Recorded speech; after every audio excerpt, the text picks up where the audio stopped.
요즘 시세로 말씀드리게 되면은 대략 양악의 턱끝, 사각 V라인, 광대까지 동시에 수술하게 된다면은 거의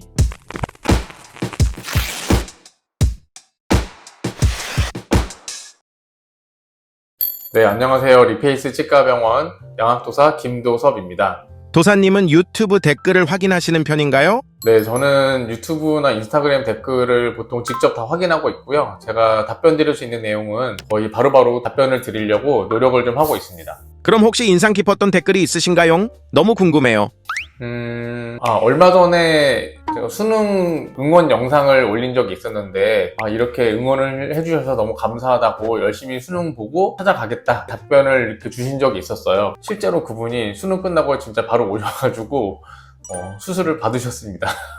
그렇군요. 오늘은 지금까지 도사님 채널에 달린 댓글을 읽고 답하는 댓글 읽기 시간입니다. 수아리 질러. 네, 제가 답글을 이제 거의 바로바로 직접 남기는 편인데 너무 오래된 그런 댓글들은 좀 잘 기억이 안 날 수도 있을 것 같아요. 최대한 한번 기억을 되살려가지고 말씀드리도록 하겠습니다. 자, 그러면 지금부터 댓글 읽기 컨텐츠 시작해 보도록 하겠습니다. 네, 첫 번째 댓글 이 굉장히 좀 약간 민망한 댓글인데 손석구다. 예전부터 이제 그런 이야기를 좀 많이 듣는 편인데 저의 의사와는 전혀 상관이 없고요. 항상 죄송한 마음만 가지고 있습니다. 죄송합니다.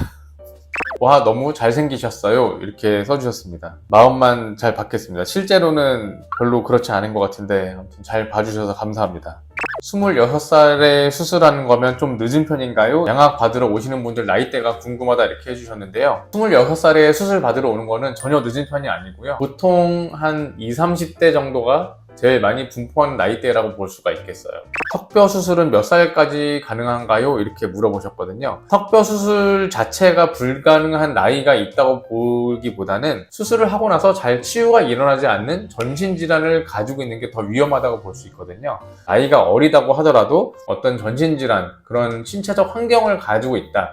그러면은 수술하기 좀 어렵다고 볼 수 있겠고, 나이가 많다고 하더라도 그런 질환이 별로 없다.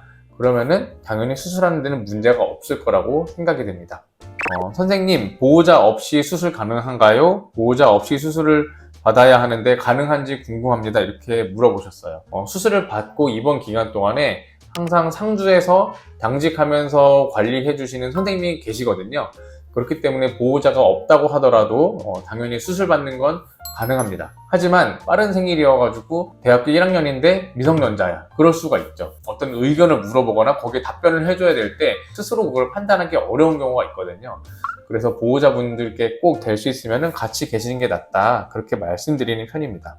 양악하면서 윤곽수술 동시에 가능한가요? 이렇게 말씀하셨어요. 양악수술하면서 윤곽 3종까지 당연히 가능합니다. 이거를 동시에 하는 게 사실은 이제 수술하고 나서 미용적인 효과가 더 좋기 때문에 만족도도 훨씬 더 높다고 볼 수가 있겠죠. 턱관절이 안 좋아서 스플린트 장치를 1년 정도 착용했는데 크게 달라진 건 없는데 IVR로를 하면 좋아질 가능성이 있나요? 이렇게 물어보셨어요. 그리고 양악하고 나서 턱관절 때문에 문제가 생기거나 하는 일도 있나요? 턱관절 문제로 인해서 주걱턱이나 아니면 부정겹이 재발할 수도 있나요? 이렇게 물어보셨어요. 턱관절에 문제가 있으면은 턱 관절을 직접 치료하는 게 가장 좋은 치료 방법이라고 이야기를 해요. 우리가 양악 수술할 때 아래턱을 수술하는 방법 중에 IVRO라는 방법이 있고 그 다음에 SSRO라는 방법이 있어요. IVRO 방법을 시행을 하면 턱 관절이 조금 더 안정화됐는데 유리하다 이렇게 이야기를 하거든요. 그러니까 일단 전제 자체가 좀 잘못된 건데 양악 수술을 해야 되는 사람이 턱 관절도 안 좋아. 그러면은 IVRO를 고려할 수 있겠죠. 하지만 양악 수술을 해야 되는 상황이 아닌데도 불구하고 턱 관절만 안 좋다고 갑자기 양악을 받으려고 생각을 하는 거는 좀 약간 주객이 전도된 그런 상황이라고 볼 수가 있겠어요. 양악 수술하고 나서 관절에 문제가 생길 수가 있어요. 그래서 별도로 이제 턱 관절 치료가 필요한 경우도 많고 저 같은 경우에는 그런 경우를 대비해서 관절에 이제 재생 주사를 따로 놔드리기도 하죠. 보통은 턱 관절 때문에 다시 재발이 막 심각하게 일어나는 그런 일은 잘 발생하지 않아요. 내가 가지고 있는 혀의 습관 때문에 재발이 일어나는 경우가 많아서 오히려 그 부분은 좀 주의가 필요하겠다 이렇게 말씀드리겠어요. 중안부가 좀 긴 얼굴인데 미용 양악으로 얼굴이 짧아질 수 있을까요? 부종교합은 없고 어렸을 때 교정에서 치열은 고른 편입니다. 미용 양악 후 교정도 필수인지 궁금합니다. 이렇게 물어보셨어요. 중안부의 길이가 줄어들었다고 해가지고 인중 자체의 길이까지 확 줄어들지는 않아요. 하지만 우리가 길이가 짧아지는 수술을 하게 되면서 얼굴 각도도 이상적으로 바뀌게 되기 때문에 짧은 느낌으로 많이 바뀌게 되죠. 교정을 어렸을 때 해서 치열이 고른 편이라고 하면은 가능하다면은 현재 물리는 교합을 그대로 유지를 한 채도 수술이 가능할 수 있을 것 같아요. 근데 이제 방금 전에 말씀드렸던 턱 관절 문제 때문에 수술하고 안정화되어 있는 교합이 턱 관절이 자리 잡으면서 좀 약간 덜 물리게 될 수도 있는데요. 그런 경우에는 일부 교정이 필요할 수도 있을 것 같습니다.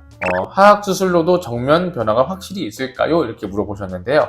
하악 수술을 한다는 거는 턱이 앞으로 나와 있는 상태에서 많이 집어넣는 경우가 보통 대부분일 것 같거든요. 정면에서 변화가 있으려면은 비대칭이 있는 게 똑바로 된다든지 턱이 굉장히 작아지면서 갸름해지는 그런 변화를 생각해 볼 수 있을 것 같은데요. 하악 수술만 가지고서 그런 드라마틱한 변화를 만들기는 쉽지가 않겠습니다. 턱 수술로 하치조신경 손상을 입은 친구가 있습니다. 누르면 엄청 시리고 발음이 새는 느낌이고 1년 이상 지났는데도 신경 감각이 돌아오지 않았고 현재 의료 소송을 2년째 진행 중이신데 아직도 호전이 안 됐다고 하시는데 이런 친구가 이제 수술로 회복될 수 있을까요? 물어보셨어요. 자, 우리가 신경이 손상이 되게 되면은 보통 통상적으로 회복을 기대할 수 있는 기간이 1년에서 2년 정도라 생각을 해요. 아직까지도 이제 계속 그 감각이 돌아오지 않고 뭐 2년 넘도록 소송을 진행 중이시다 이러면은 이미 신경 감각이 회복될 수 있는 그런 회복 기간은 의학적으로 볼 때는 좀 지났다고 보여지거든요.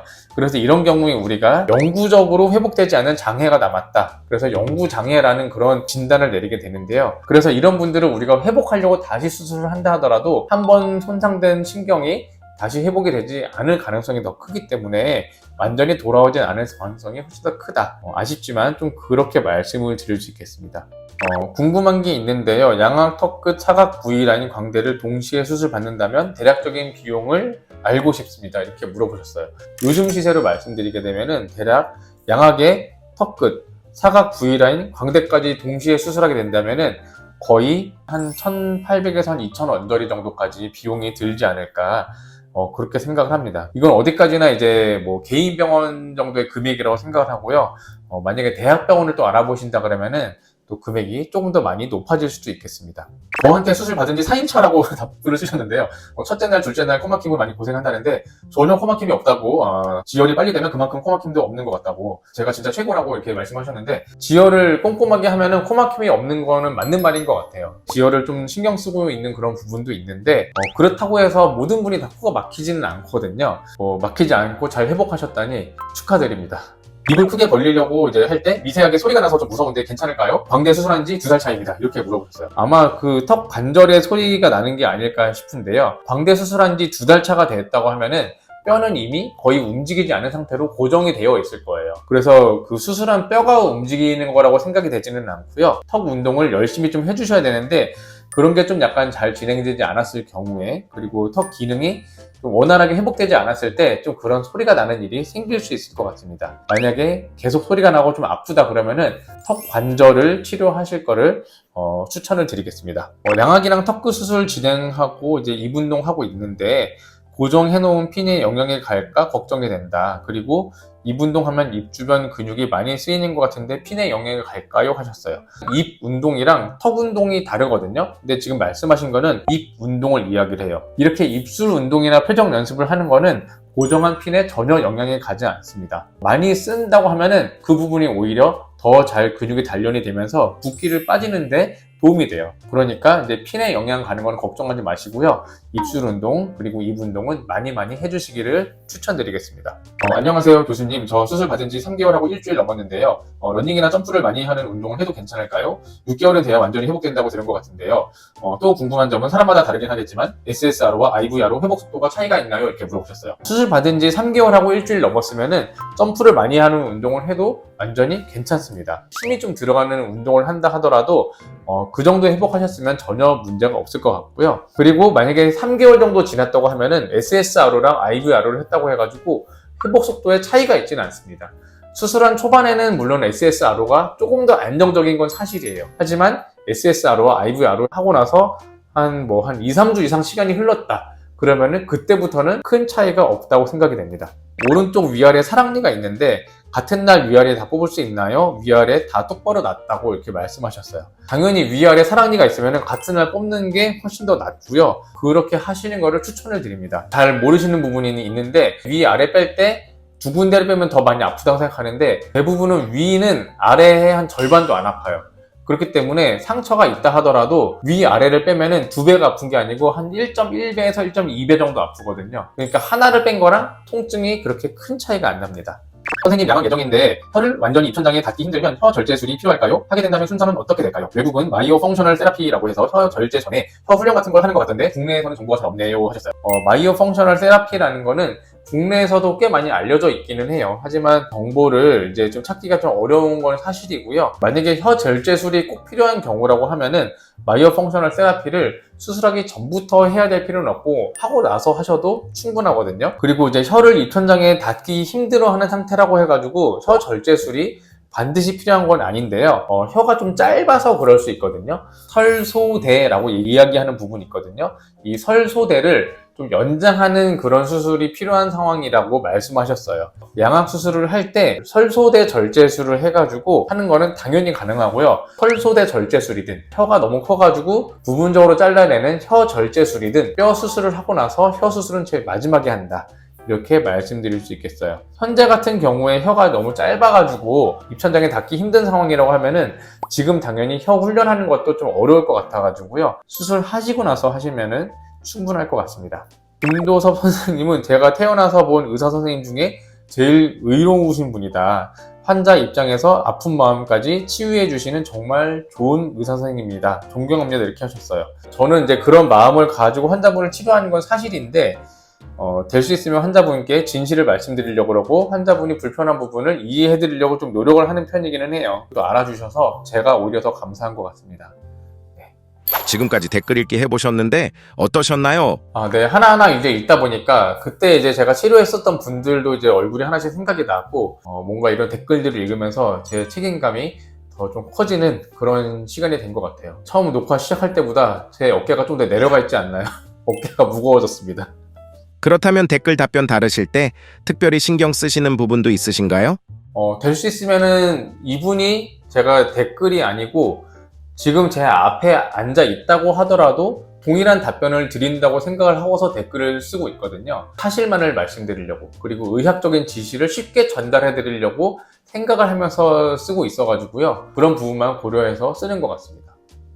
자, 오늘 이렇게 댓글 읽기 컨텐츠를 진행을 해봤는데요. 가벼운 내용도 있었고 그리고 굉장히 좀 딥하게 들어가는 어려운 내용도 있었던 것 같아요. 다 이해하시기 좀 어렵겠지만 그래도 많은 분들께서 제 채널에 들어와서 이제 응원도 해주시고 반응도 보여주시고 계셔서 저는 너무 감사드리고요. 앞으로도 이제 제 채널에 오셔서 댓글 많이 남겨주시면은 제가 또 직접 쉬운 댓글로 답변 드릴 수 있도록 노력할 것을 약속드리겠습니다.